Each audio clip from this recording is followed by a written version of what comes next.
There are things you should not do in Switzerland. Knowing these before you travel will save you time, nerves, and possibly even money. This video is about mistakes and mishaps that you can easily avoid in Switzerland. Number 1. Be on the train between 7 to 8 or 5 to 6 p.m. Between rush hours, certainly train routes in Switzerland are hopelessly congested. A classic here is undoubtedly the Zurich, Bern, or Geneva, Luzern. And if you want to save yourself a lot of stress and safely find a place for you and your luggage, you should avoid these times for a trip by train between major Swiss cities if possible. Number 2. Talking loudly on the train or bus. Let's stay on public transport for a moment. If you're concerned about not upsetting local tempers, postpone your phone calls until after you've arrived whenever possible. Loud phone calls in public are not very popular in Switzerland. Number 3. Talking loudly in a restaurant. Unfortunately, the same is true for restaurants. In general, people in Switzerland try to keep the noise level somewhat subdued. It depends somewhat on the establishment, of course. Read the room and decide how many decibels you can tolerate for yourself and those around you. Number 4.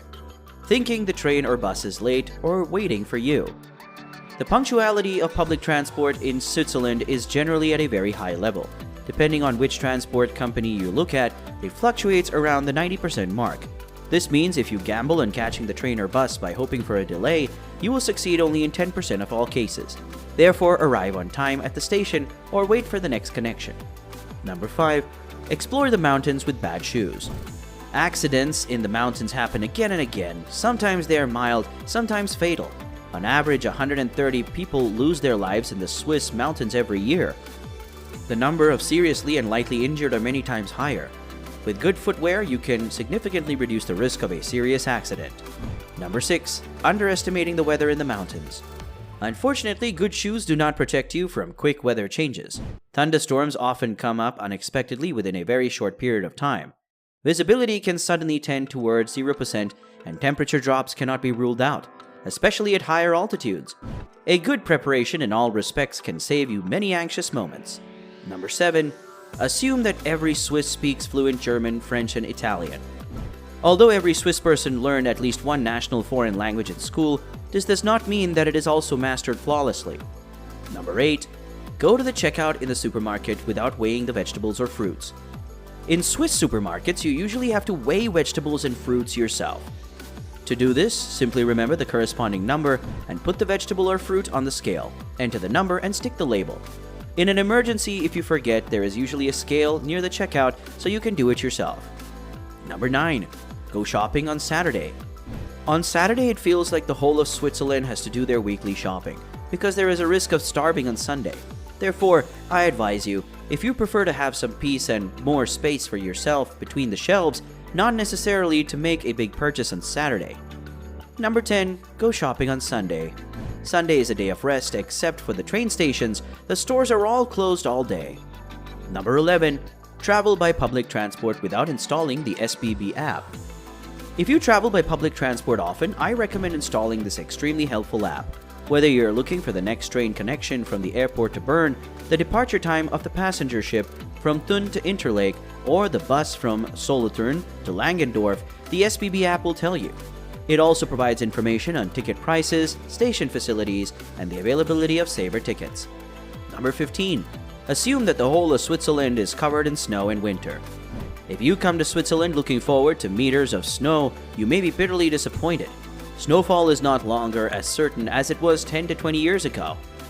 If you're in lower altitudes in winter and would like to spend a few hours or days in the snow, you're most likely to find it in higher places. So if you don't see snow when you land in Zurich in January, don't give up hope. Number 13. Thinking you can see all of Switzerland in 3 days. Granted, Switzerland is very small. Very small. In terms of area, it can be accommodated a whole 8.5 times in Germany, 67 times in Argentina, and a whopping 414 times in Russia. But if you think that a few days are enough to explore the whole of Switzerland, you're very much mistaken. The diversity of the small country is immense, and even if the distances between the various sites are comparatively tiny, the Riviera in Ticino in no way resembles the stone formations of the Bernese Jura or the turns of the Rhine around Schaffhausen. So take enough time so that you can discover all the diversity of Switzerland. Number 14. Travel to Interlaken only. In short, Switzerland has more to offer than the Jungfrau Joch and Lake Thun.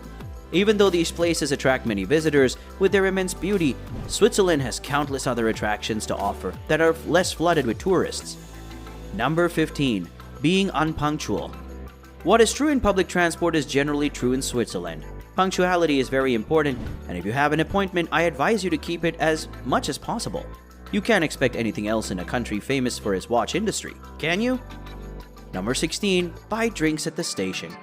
If you get thirsty at the train station and don't have a water bottle with you, takeaway stands or kiosks are real price traps. They will charge you 3 times what you normally would pay. Since you can find a supermarket such as Migrolino or Coop Pronto at every major train station, we recommend that you go there to buy a drink at a regular price. Number 17.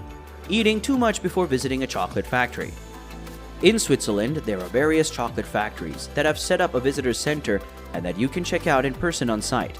They don't skimp on tasting opportunities, and if you show up with a full belly, you'll regret it by the chocolate fountain at the latest. The same applies to the Cambly factory in Trubsaken, so leave some room in your stomach when you go out on a culinary discovery tour. Number 18. Washing on Sunday or doing the household chores. As already mentioned, with the store opening hours, Sunday is a day of rest. This also applies to laundry and housekeeping. In rented apartments with a shared laundry room, it is even forbidden to wash on Sunday. You should also refrain from vacuuming on the 7th day if you don't want to risk a neighbor dispute. Number 19. Entering a stranger's house without taking off your shoes. Whether your host cleans the apartment every day or hasn't had a vacuum cleaner in their hands for 2 months, in Switzerland, you're generally expected to remove your shoes when entering the apartment or house, unless your host explicitly mentions that you're allowed to keep your shoes on. Number 20. Waiting for help without asking anyone if you're lost. In many countries, standing confused at a crossroads and looking helplessly at the world is enough to be offered assistance. This may happen on rare occasions in Switzerland, but if you need help or directions, it's best to just ask. That was all from us today. If you liked the video, make sure to subscribe to the channel. We'll see you next time.